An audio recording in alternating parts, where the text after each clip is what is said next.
Here we go. Spoiler alert, audience.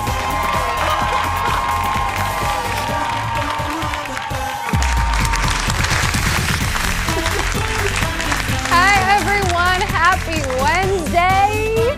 Welcome to The Jason Show. We are giggling because if you're joining us right now live at Fox 9 here in Eden Prairie, you will know that Shane was the traffic reporter here. I currently am the traffic reporter, and we were talking about how exciting it was that I found a crash for them to go to before break. And you and I are the only ones who can appreciate that moment. Yeah, really. People at home are like, that's a horrible thing to say. By the way, Kendall and Shane here because Jason is off today, and today, a big day for him. It is his birthday. I don't think he'll mind us saying, because he's been saying it all week, it's his 46th. So if you follow him on social media, search Jason Matheson, wish him a happy birthday. You know him, he's celebrating in the best way possible, of course, today. So happy birthday, Jason. We love you. We miss you. We know. We don't hope you're having a good time. We know you're having a good time. He's just fine. I'm going to need a picture of him in the Mickey ears, though. Yeah, I know, right? He's got the hat. On his head. I need all of that. He's had it's so funny being seeing his gear pictures. He's got like a raincoat and it's all Mickey, all of his mask, and he's pretty excited about birthday man. He loves his birthday, but yeah, it's pretty exciting. We love you. Doing it big. Shane, so I had a big night last night, and I need your opinion as a mother of a son. Okay. Just a child in general. Are you announcing something? No, I'm announcing nothing. I don't want any comments from any of you at home. So I was. Thanks, Ted. Ted says congratulations. My friend Rasheen has a son, Cameron. I love him. He's under a year old, and he's at the very, very grabby stage, right?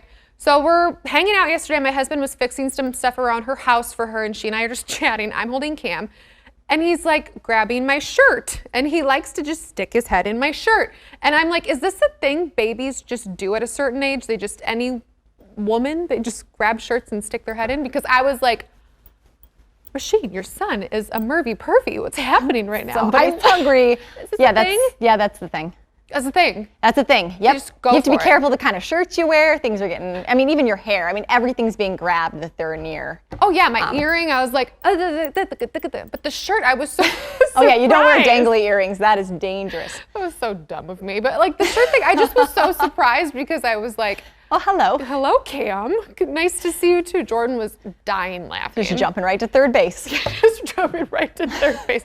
Go from just holding you to here we are. And very quickly, the sweetness, just kind of escalates it gets crazy. Into this other spiral. Yeah. Yeah, let us know if you've ever had similar issues with babies. And on that lovely note, it's time for the hot dish. oh man, yes, Shane, come on. He's like a swimmer. Trying something new. I liked it. Speaking of babies, Disney, queen and king of all children's movies, makes a big decision on its latest live-action remake. Now, Mulan was originally going to debut back in March, but hello, COVID, and Mickey Mouse delayed its release. Then it was slated to be released in July because, hey, things will be normal then. Not really. Got pushed back again. And now Disney says, to heck with an official theatrical release, they're going to debut it on Disney Plus on September 4th. So that's their streaming service. But here's the catch. It won't come with your subscription you already pay for. You'll have to pay extra, and wait for it, it's not a pretty penny. It's $29.95. It is almost $30 to watch this movie. In an interesting twist, the film is rated PG-13. It's the first Disney live-action remake to get that type of rating. Usually, of course, for kids, you want things to be PG. I was really, really, really looking forward to seeing this movie. Mulan is one of my favorite Disney characters, period. She's just this girl that kicks butt. Why wouldn't you love it? The music's fantastic. When it didn't come out, I got it. When it didn't come out, I got it. Now I'm like, I can't watch this without a Disney Plus subscription. And even if I had one, I still have to pay $30. How much is, I don't have Disney Plus. $7? $7 yeah, a month? $6.99, something like that. I go both ways on this. Trolls was $20 when it came out, and that sounded like a lot. But then I thought, if our whole family, all four of us, went to see Trolls, $20 is way cheaper than what we paid at the theater. But obviously, you're not getting a theater experience. And I know the theaters are not happy because they want a reason to bring people back, and they don't have that right now as they try to reopen their doors. I mean, if this does well, this could be the end of movie theaters. So Which is weird. crazy to think about. I mean, that's like when you're a teen, going to the movies with your friends was what we did. Girl, we had literally nothing to do in Red Wing but go to the movie theater and sneak into the PG-13 movies. Saying Wenatchee, Washington, if you're wondering. Here we are. You're right. I've read a couple different articles on this that they're like, Disney's testing out this method. Like you said, if it works, they're kind of like, they're not saying anything, but they're like, great, then we'll keep doing it. We're going to find a way to make some money off this. I think it's a difference it takes. Like for you, if you already had Disney Plus, $30 and you're like, well, my kids can watch it. It's a family movie. For me, I want to see it, but it's just me. I'm like, I ain't gonna pay like $40 to watch this movie, and like you can't see it if you don't have Disney Plus. It's a lot harder to justify. And then you could say, oh, I could have friends over. No, we can't do that. So that's not an option either. Nope, no splitting that bill. No. I don't know. We'll see. Big test. Like you said, we'll be watching. Next in the dish, it's biopic, right? I always want to say biopic. I think like biopic. It's biopic. I thought it was biopic too, but okay, that's what it is. I think we're getting confirmation from the research team. They are all the rage these days, especially those about singers. We've seen a lot of them lately. And following an intense bidding war, Sony has won the rights to the next big biopic blockbuster. Take a look.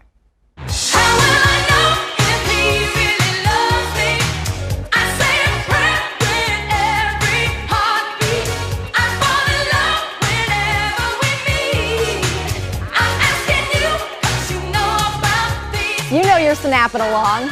Producer Jeff over there having a good old time dancing. The Whitney Houston biopic is coming. Sony Pictures won that rights. I Want to Dance with Somebody is going to be the name. The writer behind Bohemian Rhapsody and about Queen will write the script.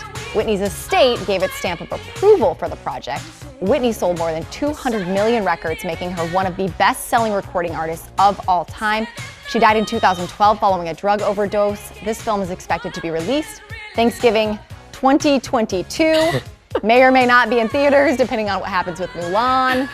Never know. This is a big one, but what I want to know, who is going to star in this movie? This is big. It's a big role. It's the first thing I thought of too when I saw this. I was like, okay, who's it going to be? And there's no speculation yet just because this is so new. But back when, Angela Bassett made one in 2015 or produced. Either way, they had Yaya from America's Next Top Model. She did it. I never saw it, so I have no idea how she did. She can sing. She can sing. I mean, do you have any? I don't even have any guesses. I saw somebody say Kerry Washington as somebody, and I don't know if I see it, but I like Kerry Washington. And, they can do some incredible things with the makeup and the costumes. So it'll be, whoever this person is, if they are not already a superstar, this will be what puts them on the podium. Right, so. And they have to be able to sing. You cannot play Whitney and not be able to, like, sing. Mm-hmm. That's agreed. A lot to follow up on. Next in the dish, I was so excited when this hit my social media feeds. One of the HGTV's most popular reality shows, it's coming back, and it's what you think it is, just not on HGTV. The Magnolia Network made this big announcement. Take a look. Oh, that's a cool house, Joe. Where are we going? Okay, Joe, don't look. Okay. Trust me, Joe. Head down, eyes closed. Eyes are closed. Babe, stay put. What are you doing, Chip? Don't look. Okay. I'm so confused right now, Chip. Are you ready? I don't know if I'm ready. What am I gonna... Ta-da! What did you do, Chip? I signed us up for another season of Fixer Upper. Are you serious? Yes. I answered the office phone like you told me never to do. Well, can I tell you a little secret? What? Kind of missed it. Babe. Oh, Fixer Upper is coming back to TV. Chip and Joanna Gaines will bring back their hit show as they launch their new network, Magnolia, of course. The tandem apparently surprised network execs when they said they wanted to bring it back. They wanted to do it. It ran for 5 seasons and was the #1 reality show on not just HGTV, but cable. Fixer Upper and the Magnolia Network will launch in 2021, maybe. That's the plan. Not to rewind totally, but we did just, your mom texted you this and Ted just said this. Zendaya for Whitney. To be Whitney. Could totally see that. It could Big work. fan. Yeah, okay, back to HGTV, sorry. I just thought that was an important take. It is. Chip and Joe, did you like the show? Did you watch the show? How could you not? They're so cute. My question is, like, they've got to move out of Waco, right? Are there any homes left in... Just check it. Don't mind me. Are there any homes left in Waco to be made over? I honestly always thought that's why they stopped doing the show in the first place. Because then they started doing like, we bought a bakery, we bought a hotel, here's a silo we bought. I'm like, girl, you don't have any more So stuff. is it exactly the same? Essentially From the what same I formula? understand, I don't know. I can't see them not doing it in Waco or just outside of. I have no idea what it's like around Waco. All you hear is I have a few friends that have been to Magnolia, the farm now, so Yeah. I'm like, people are making it a destination. They single-handedly made Waco a place people wanted to go visit, because you like really a tourist didn't, destination. You didn't want to go to Waco for a really long time, you know what I'm saying? I wasn't on my list. We'll put it that On way. your list. But yeah, so I don't really know like what's around there either. You know what I mean? If they weren't doing Waco, it's not like you can be like, oh, we're Minneapolis, like the Foxes do, but then still go to Brooklyn Center or St. Yeah, there's Paul. a huge, tons of cities around that you could go visit. So it'll be interesting, but I'll be watching because Duh, we love them. They're so cute. Okay, still ahead, an iconic TV show from the 80s and 90s is making a comeback. another one. Plus, could love be in the air in SoCal? We'll show you why fans of Laguna Beach, me, Kendall, are feeling fuzzy and warm this morning. We're so excited. And then a new dating show on Netflix is getting people talking, and of course, producer Ted had to watch it. He'll review Indian matchmaking a bit later. The Jason Show will be right back. Happy birthday, Jason! Photographer Chip is...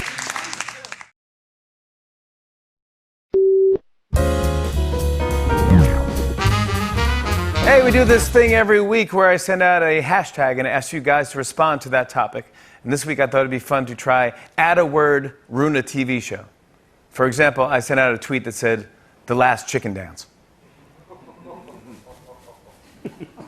So now I thought I'd share some of my favorite add a word, ruin a TV show responses from you guys. This first one's from @AmandaThinks13. She says, "Love Handles Island." Finally, a realistic dating show. This one's from @ILoveGiraffes. She says, "Daniel Tiger King." Oh, it's unfortunate. This one's from @LimeA. She says, "Crop top chef." If you can't handle the heat, put on a crop top. This one is from @Lake It Is. He says, "Whose cocaine line is it anyway?" That show's only 10 minutes long. Jimmy Fallon playing the hashtag game last night. Next in the dish, it is time to check in with our Graham friends. Oh my God, I'm very excited about this. Former Laguna Beach star Kristen Cavallari is back on the market following her split from Jay Cutler. We know this. But she had Team Kristen fans freaking out yesterday. Wait for it. There she is. Look who that is. Steven. She wrote 2004 or 2020. So that's Steven and her. They're on again and off again all throughout the reality show on MTV. No word what LC thinks of this picture, but she's married with children. She probably does not care. But let me tell you, I texted multiple friends yesterday and was like, is anybody else embarrassingly excited about this picture? Including me. I woke up to my nap to that. Yeah. Oh. She was. Oh, there it is. Is that where they're breaking up in San Francisco? Episode number 18. It's like a really, really big deal. This show, like, molded, I feel like, whatever age I was at the time. I think I was in 8th grade, maybe? Oh. I know. I was a bit older. I was a little younger than these guys, and so I thought they were, like, the coolest people ever. She knew what she was doing when she posted that. Like, Mama is fire right now. Broke the internet, at least for a certain age group. Oh, yeah. Oh, yeah. Because after you messaged that to me, you know how the algorithms work on Instagram, too. I mean, that thing was at the top of my page, and you'd sent it to me, like, a couple hours before. Clearly, everyone was talking about it. I'm glad I wasn't the only one. And she always, the way she said Steven's name was always like, that's why Steven. You want to know something really embarrassing? Oh, gosh, it's happening right now. So. Are you going to cry? No. Okay. I could. I was told back in the day at the Mall of America once, long story short, remember how at Abercrombie they used to ask you to be, if you were cute enough and you went in the store, they'd be like, hey, do you want to work here? Yeah. So they would ask all my friends and not me. It happened several times when I went there. But the girl that was asking everyone and not me, I said something to my other friend. She goes, "Oh my God, you sound just like Kristen Cavallari." And I was like, "Thank you, that's so cool. I'm just as cool as everyone else in Abercrombie." Now looking back, I'm like, she sounds like this in every episode. This was Jay. Probably not a compliment. I mean, I love her though. You were Team LC. I was, but like I said, she's moved on. She's happy in life, and so that's because you're Team LC. Because she has done very well. I still love LC, but Kristen's got the sass. This works for me. It works I for really me hope too. it's more than just a publicity stunt. I do worked. too. It'd be so amazing. No one knows what he's doing these days, so who cares? He's next. Next in the dish, speaking of throwback, Sony has picked up the rights to a sequel to this 80s and 89s TV show.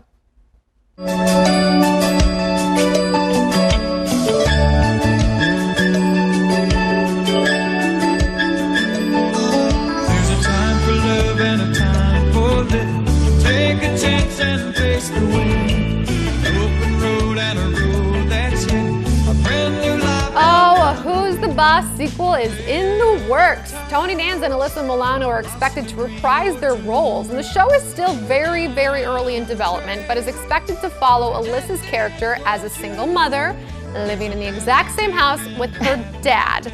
Unclear yet if Judith Light or Danny Pittoro will rejoin the cast. I have to be honest, Shane, you said this right when we showed this clip. I did have to Google it. I've heard of the show. I was audible gasp. I know. As executive producer Jeff. So did you watch this? I mean, you were still pretty young when it was on though too. I did like this show. I let those opening credits, I still know every word, and even the scenes are super familiar to me, which is kind of funny. Here's the thing, they did the same thing though with Full House. They put Cameron Bure in Seven names, single Candace, mom. Cameron Bure, Cameron just, in the house, the same house. I was like, I feel like we've seen this a lot of times, and as much as I love the show, I just don't think I'm interested in seeing it still. And Judith Light has to be part of it, or it doesn't work. She was the mom. That wasn't her mom, the other mom. She was like the breadwinner. She ran the house. She hired him, Tony Danza, to come in, like boss mom. So newsflash, she was the boss. Yeah, actually, that's actually accurate. You're gonna need to watch a few episodes. It was a really good show. Okay. Well, I don't know how it'll play out now, but just try. Watch it. Next in the dish, can hooking up with a roommate ever be casual? Should you isolate with your ex? These are situations expected to play out in a new romantic comedy on Freeform dealing with love during a pandemic. Take a look. What are we doing with all this time? Let's do this. To what? Have a baby. Why aren't you attracted to me? How did you know that you guys were right for each other? I think we should tell Sophie the truth. Oh my God. I feel like we're more connected than ever. I was just admiring your lemons on your tree. That's the show Love in the Time of Corona. The show features an ensemble cast of characters who are quarantining at home. Leslie Odom Jr. will star alongside Nicolette Robinson, who are a real life couple. The show was filmed using remote technologies and talents' homes as the backdrops. It debuts on August 22nd. Interesting. I think the whole idea of filming it is pretty, I mean, these people were really thinking about it. I mean, we know how long it took, and we were really quick on getting people home, getting you filming from home, but as the people filming from home, it takes a while. And at that level, it's fascinating to me that they could even pull this off. They jumped on it really quick. Here's the thing, we're still sort of living this life. Do we want to watch it play out more? Because I like escaping to worlds where we're not quarantining. Quarantine. Yeah. Yes and no. What I think is interesting about this way of looking at it is it's still a pretty positive, uplifting, funny take, as opposed to some of the other things that have been rumored to be getting worked on, which are all like, pandemic. Oh, right, we've seen that movie. What was it called? The one that was set here? Contagion. Contagion. Oh, we shall not speak of Contagion. No, I remember when our for real pandemic started, that movie was like #1 everything. Yeah. I was like, don't watch it. No, I don't want to watch people bleeding out of their eyes. Thank you. Anyway, next in the dish, everyone has or has had a Vegas residency at some point in the last few years. You know them, Britney, Mariah, even Elton John, even Celine. But if you're hoping to catch another legend there, really, just don't count on it. That's because Paul McCartney says taking up a residency in Vegas is something he really wants to avoid. In an interview with British GQ, he said, quote, Vegas is where you go to die, isn't it? It's the elephant in the graveyard. Is that British? He said he'd just prefer to play with the band to a larger or smaller crowd. It's the elephant graveyard? I feel like it's the best gig. You don't have to like tour where you're like always on a bus. Like you get to like have a home base. Right. And then do shows every night and the built-in crowd is there for you. Right. I think you get paid pretty well. And you live in Vegas. So I went to a wedding in some secluded area of Vegas years ago. And where the wedding venue was this golf course. And you could see Celine Dion's villa. I'm not even gonna call it a house, her villa from this course. And I was like, oh my word. Life goal, Vegas residency. I don't know how I'm gonna get a Vegas residency. I don't know what it's gonna be You can sing. You gotta get an album out. Yeah, sooner than later. Album.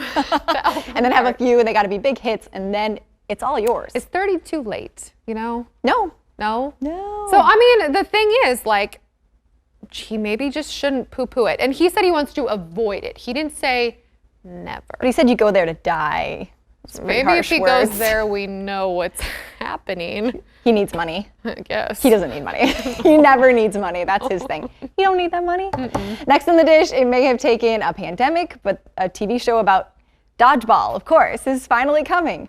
The Discovery Channel will debut Dodgeball Thunderdome, hosted by pop culture phenom David Dobrik. The show will take place on an isolated 14-acre site. Competitors range from professional athletes to those who have never played a sport in their life. Well, that doesn't seem fair. In its release, the show says winners are not determined simply by their strength, and their losses aren't always picked, and the losers aren't always picked last. Losers. It will culminate with a 9th episode where the previous show winners will compete for a grand prize of $25,000. The show will debut on August 19th. Huh. So the athletes will win, right? So maybe I'm not getting the show.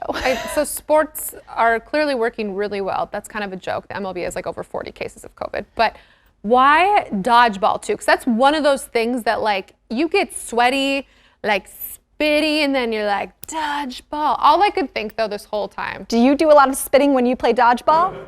Well, we played in like when we were kids and I'd get hit in the face. So yeah, sometimes that's it's not like, allowed, right? Can't you not do headshots? Yeah, You couldn't. no, you're out. Oh, you could at Burnside Elementary School, let me tell you. Definitely got a few Burnside. headshots. It was my own fault. I was always like, I'm gonna go run for the ball that's right up at the front of the line. Yep. The thing that like. And then you duck down so people are throwing. Get down with your head up so you could see and like a boom. It was dramatic. I like that you were aggressive at it. I mean, I'm sure they'll all be quarantining for 2 weeks before the competition begins, but. I don't know. I still don't really know about it. All I can think of is that Ben Stiller movie. Yep. If you can dodge a wrench, you can dodge a ball. Ding. Nailed it. All right, still ahead. Shane had a very busy morning with some furry animals. They're so cute. But next, producer Ted returns with his thoughts on a new Netflix dating show, Indian Matchmaking. We'll be right back. Can you just say happy birthday, Jason? Again, HBD. Matchmaking has become a tough job, but I'm trying my best.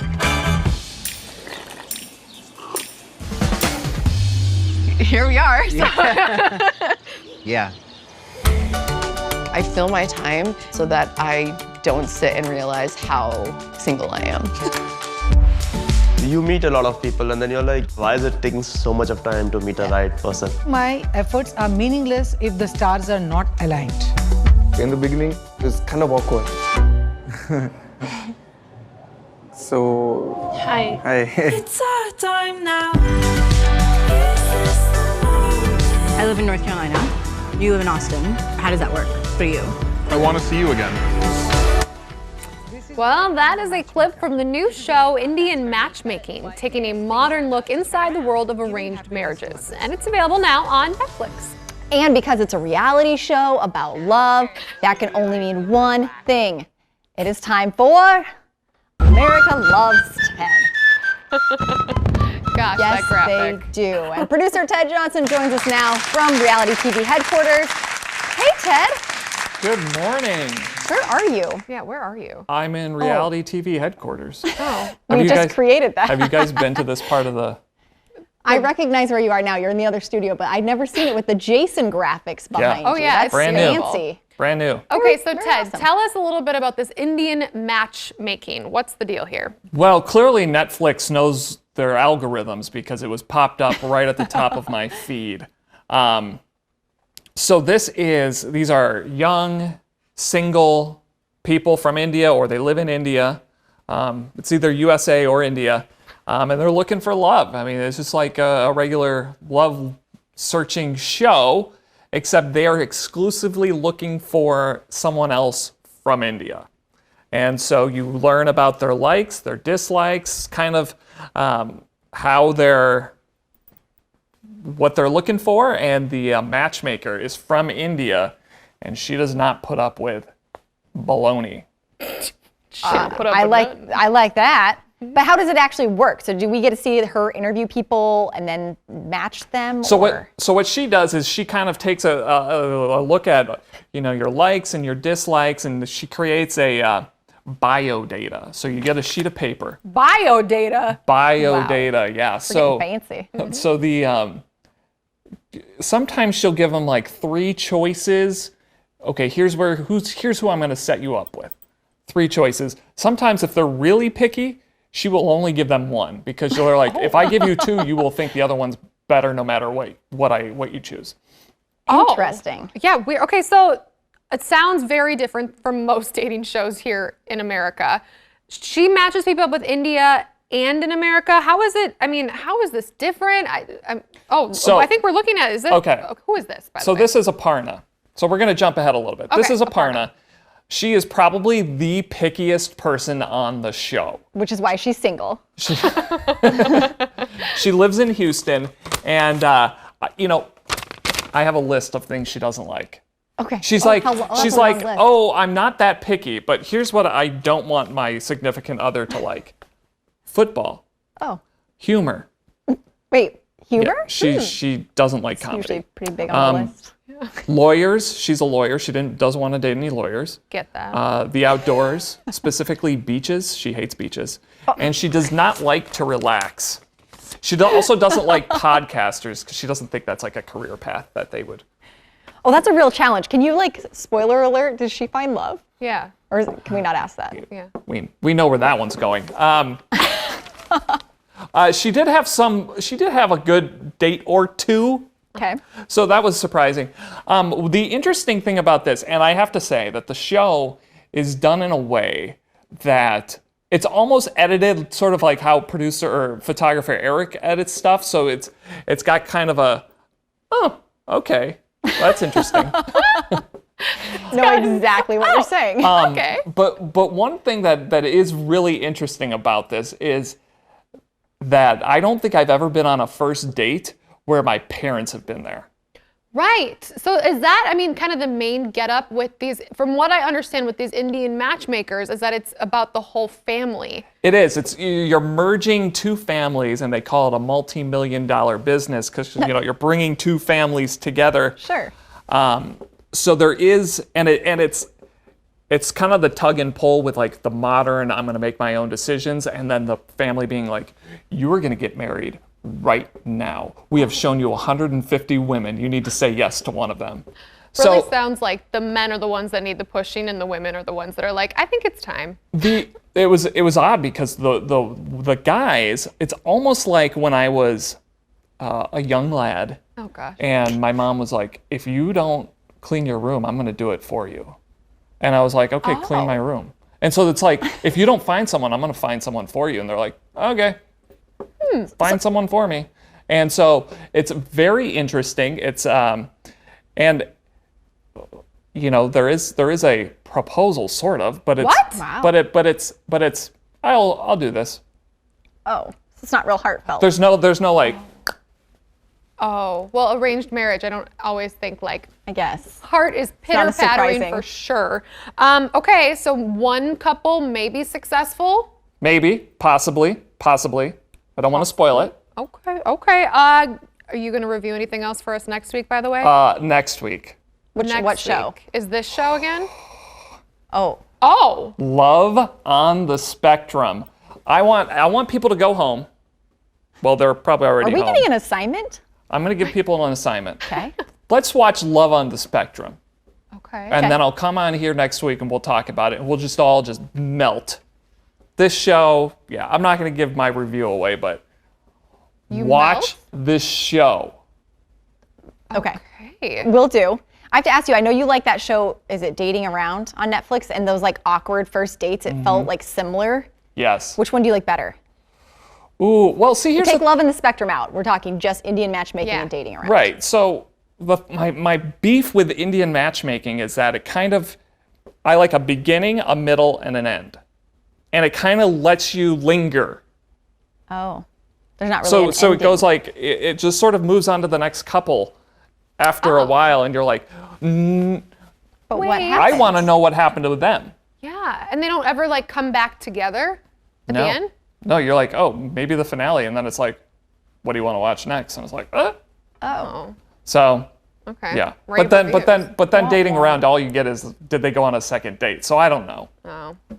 Show me a marriage. Show you a show That's him called the money. Married at First Sight. That show is also available on Netflix, Ted. Yes. Yes, Ted, America loves you. Thank you for joining us to rave reviews of Indian matchmaking. He wants to see a ring, people. Show him the Give ring. him the ring. Still ahead, Kendall heads to a restaurant in Dinkytown that is all about avocados. It's genius. Avocados. But next, Shane heads to the Maplewood Mall. Oh my goodness, where there's a petting zoo.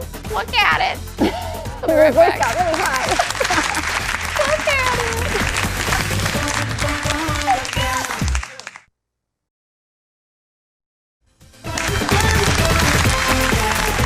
Welcome back to this very special version of the Jason Show because Jason Matheson is off. It is his birthday today. Welcome him a happy birthday. Welcome him, wish him, do it all. Just do all the things. It's not what you typically find inside a shopping mall, but a zoo inside the mall is reopening with a new name. So it used to be Cockadoodle Zoo, and now it's Sustainable Safari. And earlier this morning, I got a look inside. Lots of baby animals. Take a peek. These are the friendly goats. Getting a little treat at Sustainable Safari at the Maplewood Mall. This was formerly known as Cockadoodle Zoo. They have reopened. New name, new mission, renovation. Oh my goodness, and a very wily badger. Tell us. This is Bounty. Bounty's a little squirrely right now on me. Yeah, Bounty does not want to pose for the camera. He doesn't. This is Safari Bob, by the way. Tell us a little bit about Bounty. This is a baby, you said? This is a baby. This is 5-month-old American Badger, Bounty. He wants to play, he wants to run. I just gave him a grape and now he's crazy for it. As a typical like toddler, right? Typical toddler, yes. So these guys are found throughout North America and they are in the musculate family, so the skunk and otter family. Ferrets, that Look kind at of those thing. claws. So look at those big old claws on them. Yeah, those are some serious nails. These are for digging. Overdue for a manicure. Yes. Okay, well, can you keep talking about other animals even though you got what? So right over here we have our little baby Fennec Fox. Oh my goodness, this is a fox. Fabio. Of course. Fabio is about a 4-month-old Fennec Fox, the world's smallest breed of fox. Where do you Native find to them? Africa. Oh, Native Africa. to Africa. See the giant ears? So the ears, of course, are for hearing. All the better to hear you with. Little Red Riding Hood, right? And then also for cooling themselves down in the heat of the desert. So, is that the badger hissing? That is Bounty. Okay, that fox is so cute. Oh, okay, who do we got over? Oh. And we have the pair of rock Hyraxes, again, we did in an earlier segment. This is the closest living land relative to the elephant. And I still don't believe you. So no. That's so hard. They're just so little. Based off their toes, okay. And they have little tusks under their mouth, in their mouth. Bounty, sit still. And when they're full grown, how big do they get? About the size of a football. About the size of a football. Yep. So cute. So these are some of the new additions and some animals that you've always had here at Sustainable Safari. Do you want to just tell us about the name change and why you guys went that way? Yep. So the name changing is Cockadoodle Zoo. I'm going to get a little badger in the ear here. Cockadoodle Zoo. Yeah, we'll pass some Bounty off here. Yeah, you overstayed your welcome there, Bounty. He doesn't need to sit still too long. And we'll switch to. Oh my goodness. Back to Fabio. That's a serious hiss. So the name change is again, so Sustainable Safari is an education platform built on teaching the public about planetary sustainability through the use of the emotions of the animals that everyone brings with them when they come in here. So there's always good and bad emotions with animals in captivity. We're trying to make it very pleasant and fun for everybody, so they do learn and want to participate. Yeah, and you rotate your animals through the farm, so they're not always here. They get to go to different places, and there's just a lot to learn here. A lot of COVID-19 precautions in place. And again, the Sustainable Safari is open the same hours as the Maplewood Mall, opening today at 11 a.m. So that was something I asked you off camera before you just said it there. I'm like, do they go somewhere? Because it's a mall, you know, and they're babies, but they have a little farm there. Yeah, they've had a zoo, or a farm, I should say, for a long time in the Northeast Metro. And they were basing their cockadoodle zoo out of that when they would travel to schools and do kind of, you know, bring animals around for some education. So the animals actually get rotated through their farm. Okay. Another cool thing I didn't get to say in there is they actually have an air filtration system that circulates the air every 6 minutes. It basically pumps in new fresh air. So that's why they did it. But now with everything that's happening, you're like, oh, that's great. They've got a lot of fresh air moving through there. So thank the Lord. Just bring your mask. All right, still ahead, Kendall is taking us inside the first avocado bar in the Midwest, and it's right here in Minneapolis. We will be right back. Oh, he's wearing an avocado costume. Why not? You should have been wearing that. No.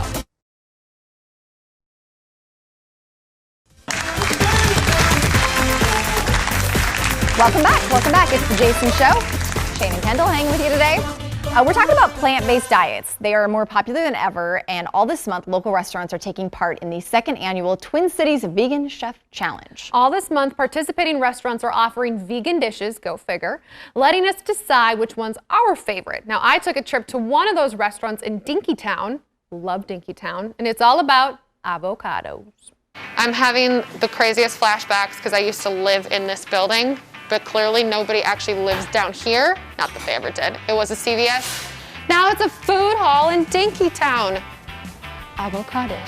Which is, by the way, the most crafty name. Alex, tell me all about Avocadish. Yes, Avocadish is Minnesota's first all avocado bar. So everything on our menu is centered around the avocado and other natural healthy ingredients.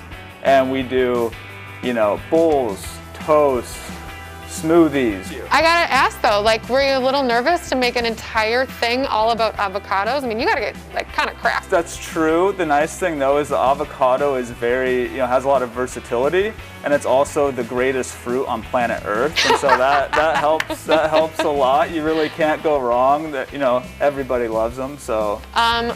Gotta ask, you guys are also part of the Vegan Fest? The Vegan... Yeah, the Vegan Chef Challenge. Vegan Chef Challenge. Yes. What is the Vegan Chef Challenge? The Vegan Chef Challenge is a local competition or event amongst local area restaurants. From August 1st to the 31st, they will all, including us, will feature a signature vegan dish. And then people who want to participate will visit the restaurants, try the vegan dishes, and then vote for it online. And we're actually making you the sweet and spicy bowl, which is our signature vegan dish for the Vegan Chef Challenge. Okay, that sounds absolutely divine. It is. Are you gonna make me one? Oh, I would love to make you one. I love food. Okay, Alex, I want to eat all these things. Yes, so I'm gonna make you our Vegan Chef Challenge dish, which is the sweet and spicy bowl. Okay. And, you know, something is missing. Just give me 1 second. Did I do something? Okay, now we're good. Now we're official. Okay, so I'm gonna make you. Is this how you make your meals all the time? This is how I just really get into the zone, and I really just, it connects me with the food. So yeah. Okay, so onions, black beans. What was that? Is this chickpeas? This is a sweet and spicy bowl. The base is brown rice and spinach, and then it has black beans, spicy chickpeas, almonds, and then it has the upside down avocado with hummus filled in the pit. So that's kind of like the hummus. Yeah. Now, is this Minnesota spicy? Or? The spicy chickpea is definitely, I would call it Minnesota spicy. Phew. Yes, and then but our curried sweet potatoes, I would say, is actual spicy. Yes. Okay. So get some almonds on there. Now this is like the most crucial part of this whole process. Okay. Is we have the upside down avocado, but then we do our signature avocado hummus. We pop in right there. For a dressing, we do our house vinaigrette. One of the things that we focus on is that a lot of people have personalized diets these days. And so we wanted to build a menu, no matter if you're a vegan, vegetarian, a carnivore, dairy-free, gluten-free, whatever it is, we want you to be able to easily come in, navigate through the menu and order. So, but you have to like the avocado, obviously, okay? You have to like the avocado. You have to like the avocado, because if you don't like the avocado, you're probably not gonna like me. Because he's literally an avocado. Yes. Literally an avocado. That food was really good. And I was want that slightly avocado skeptical. hummus real bad. The avocado hummus was really good. The actual dish that is their specialty dish that he made, really delicious. Definitely not Minnesota spicy even. It's just not, it's not spicy, so don't be afraid of it. It has good flavors. My favorite thing though is the chocolate, like avocado mousse. We showed it, but you wouldn't have really known that that's what it was, but it's so creamy. So good. I have questions. Yeah, no, so good. If you're familiar with Dinkytown, it's kitty corner from the McDonald's, the legendary McDonald's of Dinkytown, kitty corner from there. I'm just a little disappointed, and you know why. Because I didn't bring you anything? No, because you didn't put that costume on. Kendall, missed opportunity. Sorry, Shane's upset. But with good reason. You know Eric asked you to wear that because he had a moment, but then I think it flitted through his head and then it just flitted out the other side because he was like, nah, she's not gonna do it. Next time. Now, to learn more about the Vegan Chef Challenge, just go to exploreveg.org right there and learn more about avocadish. I've said this wrong at least 75 times in that piece. Avocadish.com. Nailed it. Thank you. We will be right back. Happy birthday, Jason. That's like number 8. Check.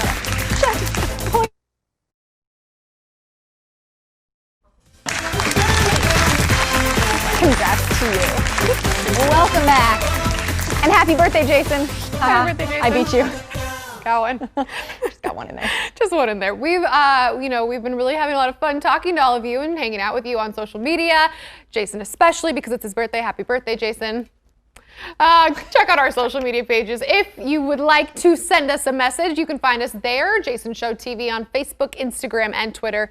We've also got a YouTube page where we post all of our episodes. So if your mom is like, I missed your episode, Mom, it's on YouTube. You can watch it anytime. Right there, we post them all. Happy birthday, Jason. We'll be right back. Should we talk Bachelorette? Yes, we have time.